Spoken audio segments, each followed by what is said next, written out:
बिस्मिल्लाहिर्रहमानिर्रहीम। आज हम खाका नंबर 17 पढ़ेंगे। सबसे पहले हम देखते हैं कि इसमें मुनज़्ज़म इनकास और गैर मुनज़्ज़म इनकास किसे कहते हैं। हमने इसके पहले इनकास देखे थे कि हमवार सतह या चिकनी सतह पर रोशनी जब टकराती है तो उसी रास्ते वापस जाती है, ये हम पढ़ चुके हैं। हाँ, उसमें के इसके अलावा हमने ज़ाविया को ज़ाविया मुनक्सा के बारे में भी देखे थे कि ज़ाविया वक़ू और ज़ाविया मुनक्सा होता है। लेकिन अब ये हमवार सतह है, जब इस पर पड़ती है तो ये किस तरीके से होती है। तो ये एक शुआ जब पड़ती है, इसी तरीके से दूसरी शुआ पड़ती है, तो ये सब एक दूसरे से मुतवाज़ी होती है। लेकिन किस तरीके से, मैंने आपके सामने 3 लाइन की बताई खींची हुई, देखिए ये तीनों लाइन मुतवाज़ी है, यानी ये एक दूसरे से कितना भी आगे बढ़ाएंगे तो मिलेंगी नहीं। मुतवाज़ी शुआओं का आपको मालूम है, मुतवाज़ी ख़त किसे कहते हैं, तो ये एक दूसरे से मिलेंगी नहीं। लेकिन टकरा के जब मुनक्किस होती है तब भी वो एक दूसरे से मुतवाज़ी होती है।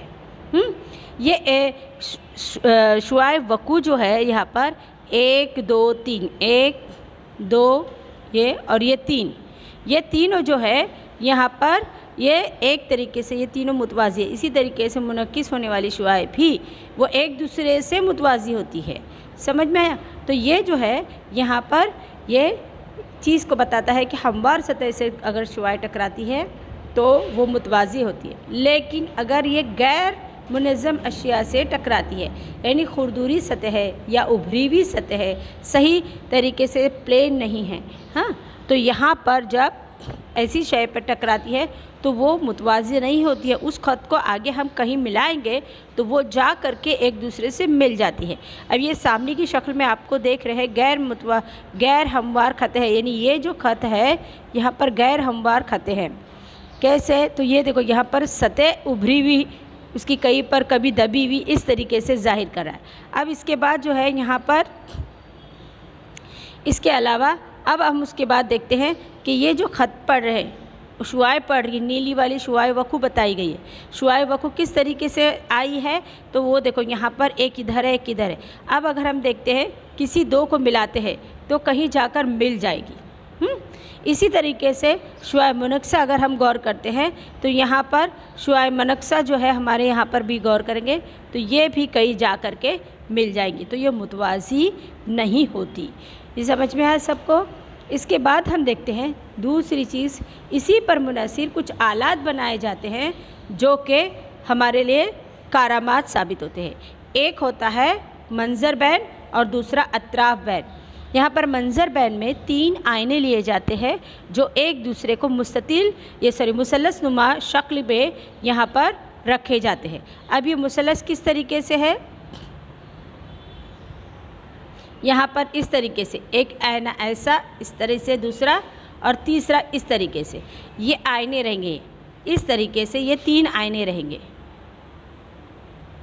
समझ में आया? तो यहाँ पर जो ये 3 आईने जो है इस तरीके से रहेंगे। ये लाइन गलत है, इसको मत ध्यान दीजिए। ये इधर से जो जाती है, ये 1, ये 2 और ये 3, ये 3 आईने इस तरीके से जोड़े जाते हैं जिसकी बिना पर ये जो है उसमें जो शक्लें नज़र आती है, कुछ चीज़ में इसमें जो है चूड़ी के या कुछ और चीज़ डाली है तो उसके कई अक्स नज़र आते हैं। इसका एग्ज़ाम्पल हम अक्सर एग्ज़िबिशन वगैरह में जाते हैं तो हमको ये इसी तरह की चीज़ें मिलती है। दूसरा होता है अतराफ बैन।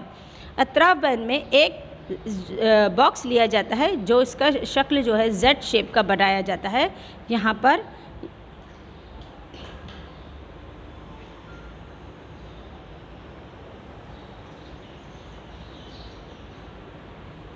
पर देखिए Z शेप शक्ल का ये बॉक्स होता है। इस बॉक्स के अंदर यहाँ पर जहाँ कॉर्नर पर एक आईना इस तरफ और एक आईना इस तरफ रखा जाता है।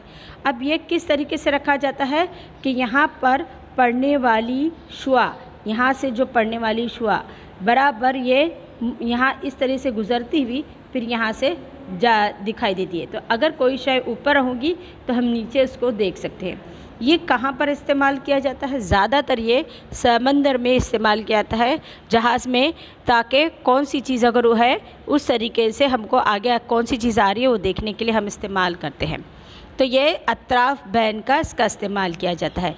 इस तरीके से यहाँ पर आइनों का इस्तेमाल मुनक्किस होने के ऊपर से 2 चीज़ें बनाई कि मंजर बैन और अतराफ बैन।